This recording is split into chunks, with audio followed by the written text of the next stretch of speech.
Hopefully मेरा ख्याल है आप रिकॉर्डिंग इसकी हो रही है जो है ना।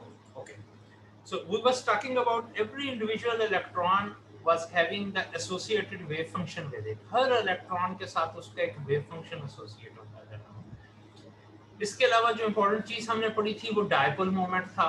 कि डायपोल मोमेंट जो होता है, dipole moment is a backbone of the spectroscopy, क्योंकि हम कहते हैं कि स्पेक्ट्रोस्कोपी एक वेक्टर स्केल साइंस है। इसमें जो लाइट आ रही है उसकी कोई ना कोई डायरेक्शन और मैग्नीट्यूड होगी। वो डायरेक्शन और मैग्नीट्यूड जब तक हमारे एक्साइटिंग इलेक्ट्रॉन की मैग्नीट्यूड और डायरेक्शन से वाइब्रेट नहीं करेगी, उसकी रेजोनेंस नहीं होगी, वो आपस में ओवरलैप नहीं करेंगे, they are not going to absorb with the one another. And this is the prime reason कि कोई किसी इलेक्ट्रोमैग्नेटिक रेडिएशन के स्पेक्ट्रम में मॉलिक्यूल अब्जॉर्ब करता है, किसी दूसरी रेंज में अब्जॉर्ब करता है। So we start learning about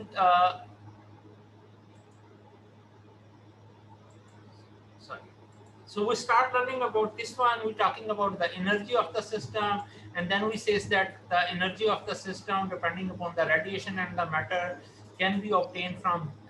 This is the expression for the energy. हम क्या करते हैं कि उसमें कोई ऑपरेटर ले लेते हैं, इसका एनर्जी इंटीग्रल है जो हमने अभी पढ़ा नहीं हुआ, तो हम इस पे बहुत ज़्यादा उस तरह से डिबेट नहीं करते। But nevertheless last time we were somewhere over here कि हम कोई ऑपरेटर जब वेव फंक्शन पे, हम कहते हैं क्वांटम मैकेनिक्स में हर इक्वेशन आइगन इक्वेशन होती है। आइगन इक्वेशन का मतलब होता है कि उसका एक स्पेसिफिक वेव फंक्शन है। जिस तरह हम कहते हैं ना कि हमारी फिंगरप्रिंट्स हैं, हर इंसान की फिंगरप्रिंट्स दूसरे इंसान से मैच नहीं करती। तो अगर दुनिया में 8 अरब के करीब हमारी पॉपुलेशन है या 8 अरब के करीब हमारी पॉपुलेशन है, every single one has own pattern of the fingerprints which is not matching with anyone else। बिल्कुल इसी तरह से जो वेव फंक्शन है वो हर एटम के हर मॉलिक्यूल का या हर मॉलिक्यूल के इलेक्ट्रॉन का वेव फंक्शन एक इंडिविजुअल कैरेक्टरिस्टिक्स वेव फंक्शन होगा जो दूसरे से वेरिएट करता होगा। ध्यान दो, उस कैरेक्टरिस्टिक्स वेव फंक्शन को हम आइगन फंक्शन कहते हैं, और उस आइगन फंक्शन पे जब एक कैरेक्टरिस्टिक्स ऑपरेटर ऑपरेट करता है तो वो हो जाता है आइगन ऑपरेटर। उससे जो हमें कांस्टेंट वैल्यू आती है हम उसको कहते हैं आइगन कांस्टेंट। यही वजह है कि कोई से दो एटम, कोई से दो मॉलिक्यूल, उनका एनर्जी गैप होमो-लोमो कांस्टेंट नहीं, बिल्कुल इक्वल नहीं होता। वो एक दूसरे के क्लोज हो सकते हैं but it's not completely overlapping with the one another at the microscopic scale. तो इसीलिए हम आइगन स्टेट्स पे आइगन ऑपरेटर अप्लाई करते हैं, हमारे पास उस सिस्टम की एक एनर्जी आ जाती है, फंक्शन रिप्रोड्यूस होता है और उसकी एक एनर्जी ऑब्टेन हो जाती है।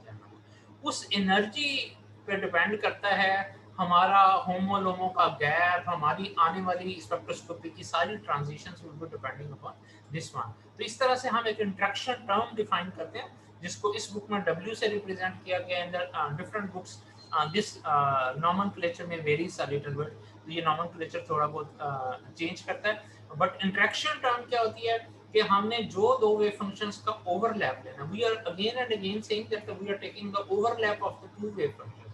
One wave function is principally of the light which is going to interact, and other wave function is of the matter जो है वो इलेक्ट्रॉन का वेव फंक्शन होगा। जब हम क्वांटम मैकेनिक्स में पढ़ रहे होते हैं, जब हम बॉन्डिंग पढ़ रहे होते हैं सिस्टम्स की, जब हम शेयरिंग ऑफ द इलेक्ट्रॉन पढ़ रहे होते हैं, जब हम रीओरिएंटेशन पढ़ रहे होते हैं, we at that time takes the two wave function of the two systems overlapping with the one another।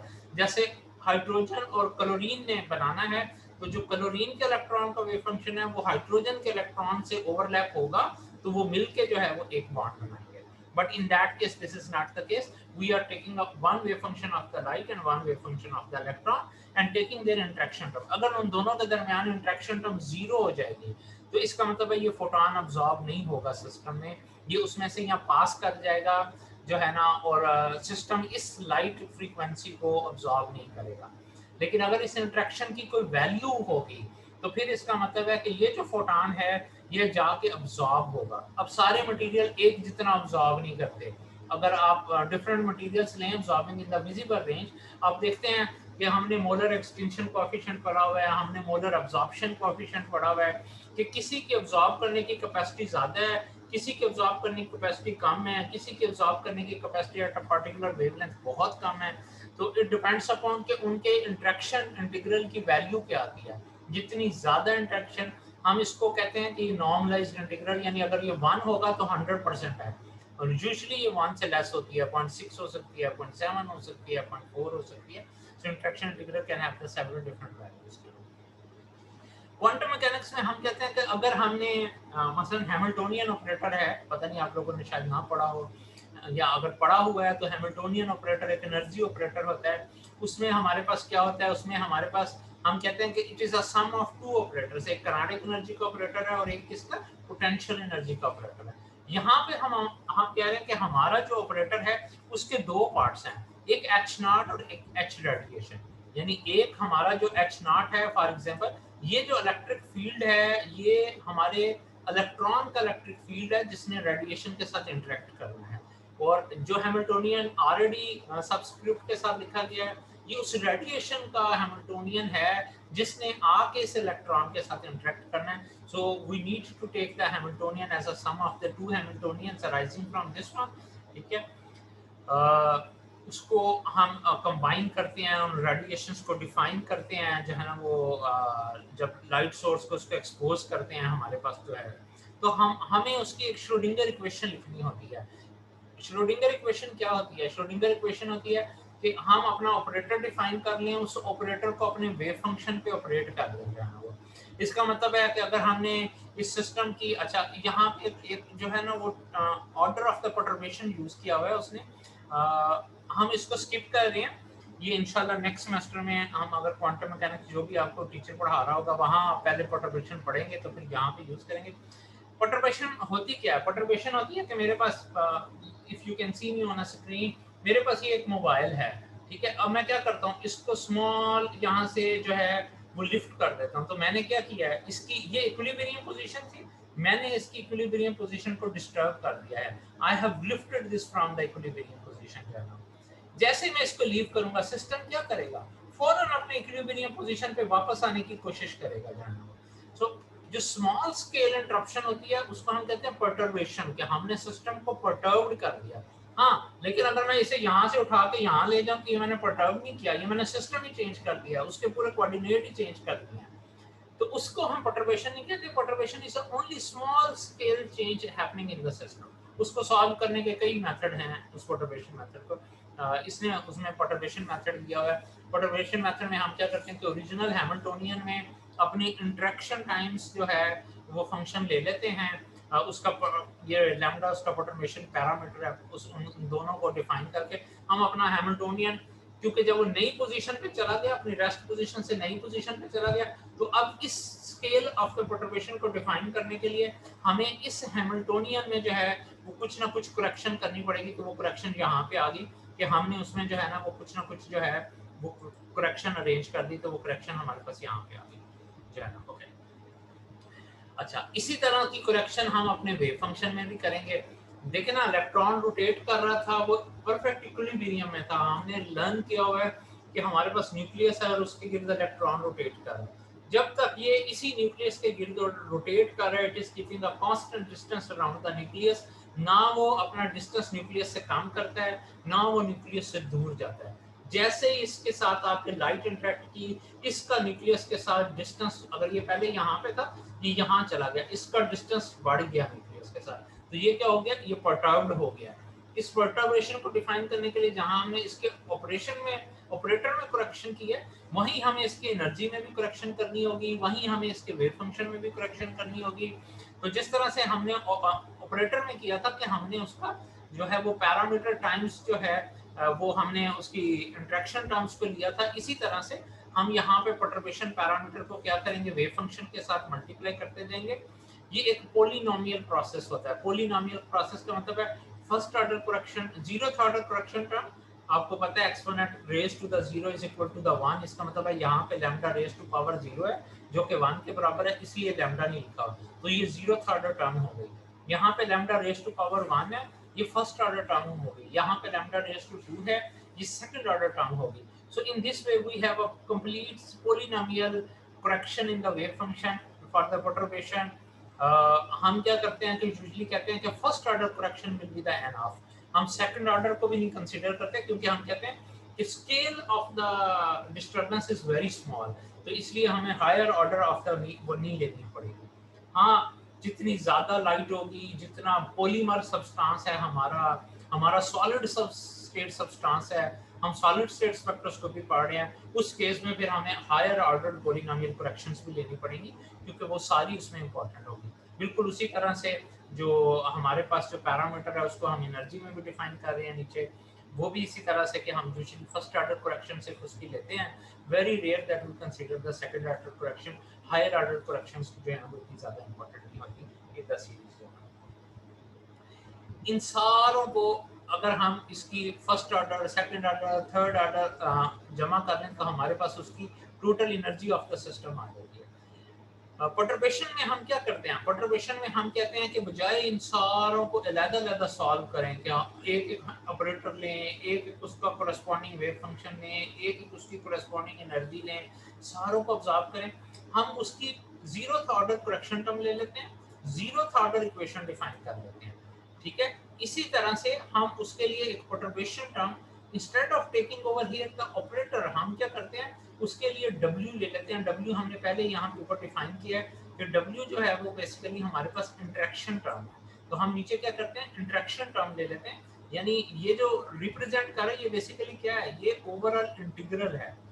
सो हमारे पास क्या है, overall integral of a wave function with the zeroth term, उस पे हमारी जो है इंटरेक्शन टर्म, और फिर उसके बाद integral with the zeroth term जो है, और इस किस्म का हम एक जो है वो इक्वेशन बिल्ड कर लेते हैं कि हमारे पास ये दो ऊपर आ गई कि जब n स्टेट जो है वो i स्टेट से पहले n स्टेट का वेव फंक्शन, फिर हमारे पास इंटरेक्शन टर्म, फिर हमारे पास उसका i स्टेट का वेव फंक्शन, फिर वाइस वर्सा, यानी पहले i स्टेट का वेव फंक्शन, फिर हमारे पास करेक्शन टर्म, और फिर n स्टेट का करेक्शन, और नीचे दोनों का एनर्जी का डिफरेंस ले लेते हैं, जो भी रेस्पेक्टिव n स्टेट, यहाँ से n स्टेट एनर्जी आ गई, यहाँ से i स्टेट एनर्जी आ गई, दोनों का डिफरेंस लेके उस पर डिवाइड कर लिया, वो हमारे पास क्या होगी, सेकंड स्टेट ऑफ एनर्जी का वेव फंक्शन आ जाएगा।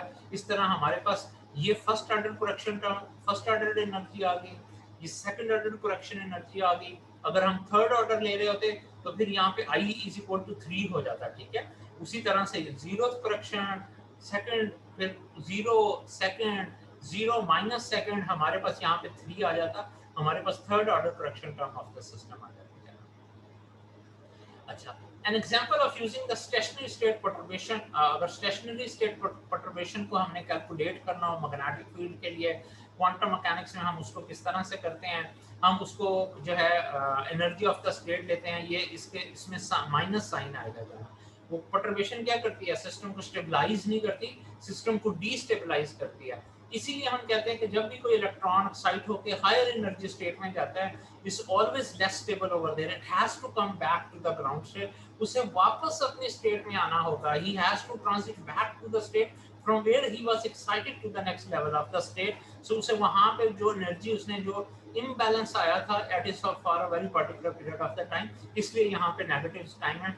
इसी को अब हम क्या कर रहे हैं, अब हम उसको इंटरेक्शन टर्म से नहीं डिफाइन कर रहे, हम उसको डाइपोल मोमेंट से डिफाइन कर रहे हैं। इंटरेक्शन टर्म है ही क्या, if you can see the highlighting I am doing over here, interaction term क्या है कि work is equal to charge times minus dipole moment. तो डाइपोल मोमेंट इसका मतलब है कि ई नॉट तो कांस्टेंट रहेगी, वो उसकी जीरोथ टर्म ऑफ एनर्जी है, वो कांस्टेंट रहेगी।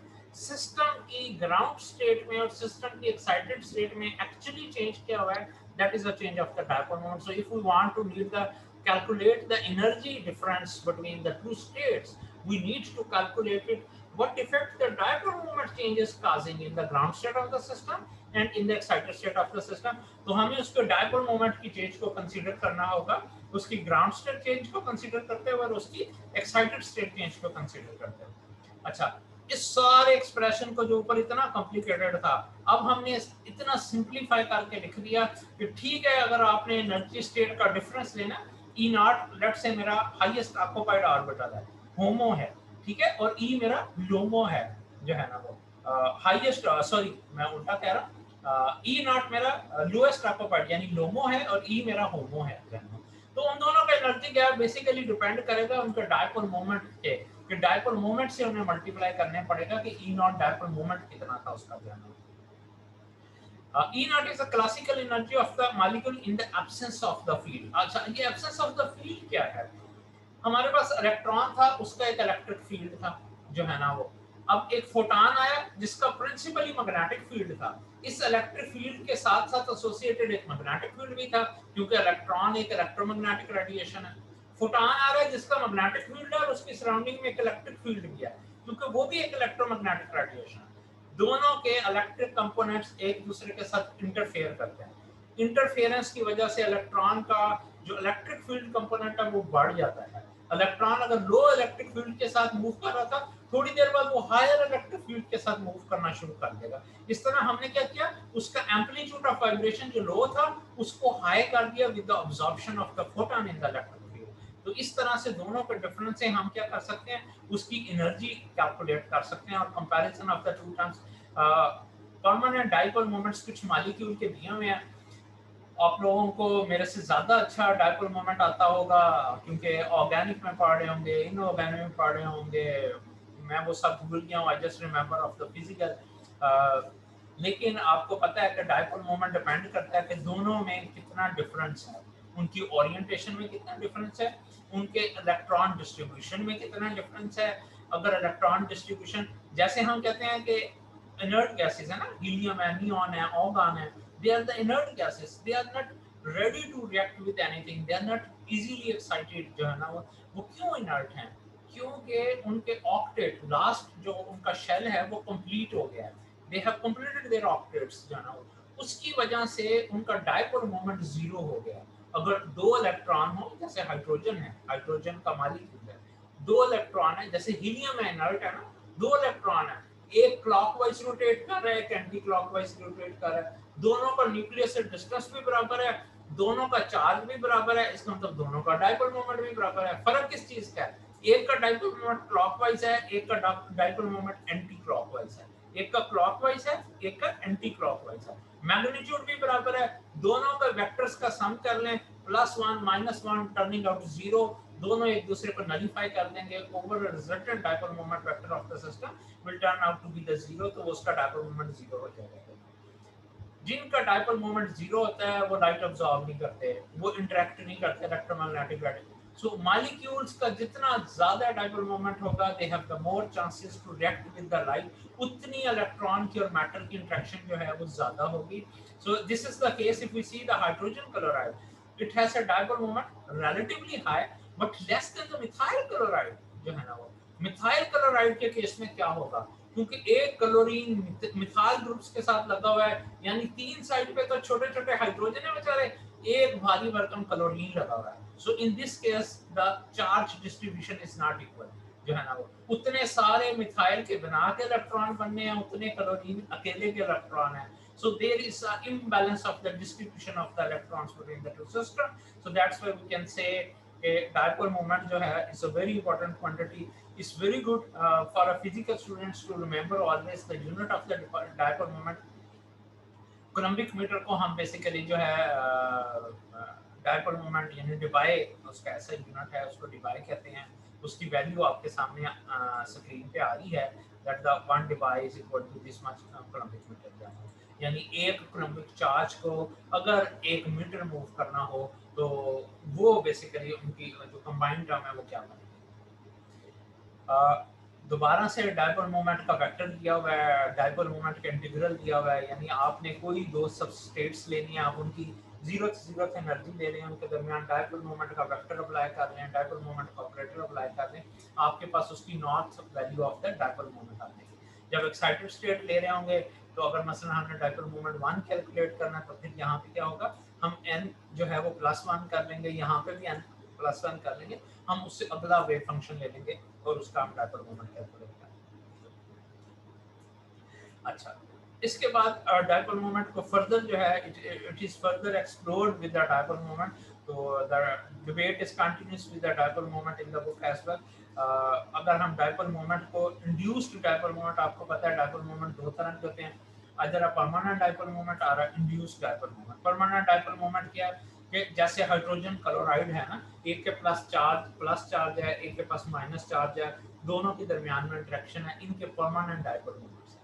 Sometimes substrates do not have the permanent dipole moment. They have the induced dipole moment, कि बाहर से कोई चार्ज सब्सटेंस आया, कोई चार्ज सबस्ट्रेट आया और उसने हमारे टारगेट सबस्ट्रेट की डिस्ट्रीब्यूशन ऑफ इलेक्ट्रॉन को सारा डिस्टर्ब कर दिया. It has made the imbalance of the charge distribution around our substrate. Resultantly, the new substrate we are talking about, उसमें charge imbalance हो गया, उस पे induced dipole moment हो गया. जाहिर है अगर charge distribution disturb होगी, then more charges will be go on one side, then less charges on the other side. तो इलेक्ट्रॉन डोनेटिंग ग्रुप आया है, इलेक्ट्रॉन विड्रॉइंग ग्रुप आया. अगर विड्रॉइंग आया तो उसने इलेक्ट्रॉन सारे खींच लिए हैं, उसके पास वाली साइड पे क्या हुआ है, उसके पास जो है वो प्लस चार्ज जनरेट हो गया. इसके अपने भी तो इलेक्ट्रॉन थे ना सिस्टम के, अगर प्लस चार्ज जनरेट हुआ है तो क्या हुआ, इसके अपने इलेक्ट्रॉन, इसकी डिस्ट्रीब्यूशन ज्यादा दूसरी तरफ हो गया, यहाँ पे माइनस चार्ज जनरेट हो गया. So in this way there is always an induce effect arising over the system. तो उस पे एक इंड्यूस इफेक्ट आ जाएगा जो कि imbalance of the charge states जो है वो सिस्टम की हमारे पास जनरेट कर देगा. प्रोबेबिलिटी कांस्टेंट को हम डिफाइन करते हैं with the alpha proportionality constant is a very important term because this gives rise to the concept of the polarizability. Polarizability क्या होता है कि जैसे ये एक सबस्ट्रेट था, जब इसके सराउंडिंग में कोई इलेक्ट्रिक फील्ड नहीं था तो complete distribution of the charge, centre में न्यूक्लियस था और सारे इलेक्ट्रॉन इसके इवनली डिस्ट्रीब्यूट थे, which we can see with this the mesh structure over here. जो ये हमारे पास हल्के हल्के डॉट्स आ रहे हैं, ये शो कर रहे हैं that the electrons was the completely distributed around this one. जैसे ही इलेक्ट्रिक फील्ड की वैल्यू नॉन जीरो हो गई, अब इस पे इंड्यूस्ड डायपोल मोमेंट आएगा. इलेक्ट्रिक फील्ड आया ना, तो इलेक्ट्रॉन अपने आप को इस फील्ड के अकॉर्डिंगली अलाइन करेंगे. whenever an electric field approaches another electric field, the other system has to reorient itself. उसको अपने आप को reorient करना होता है, either along the direction of field, either against the direction of field. मसलन अब एक इलेक्ट्रिक फील्ड आया है, उसमें एक प्लस चार्ज है, एक माइनस चार्ज है. सिस्टम कैसे अपने आप को रीओरिएंट करेगा? इस तरह से रीओरिएंट करेगा कि जो माइनस है वो प्लस के करीब आ जाए, अपोजिट चार्जेस अट्रैक्ट की तरह कोलम्बिक इंटरेक्शन होगी दोनों के दरमियान में. न्यूक्लियस जो है वो नेगेटिव चार्ज की तरफ चला जाएगा और जो है इलेक्ट्रॉन्स जो हैं they will be mostly moving towards the cationic charge of the system. ठीक है,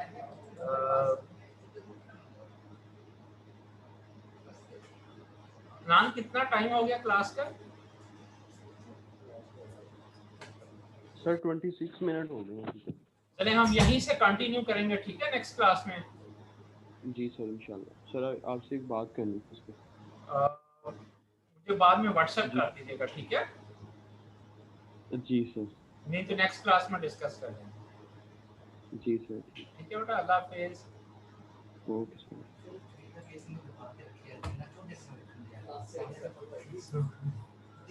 Come to our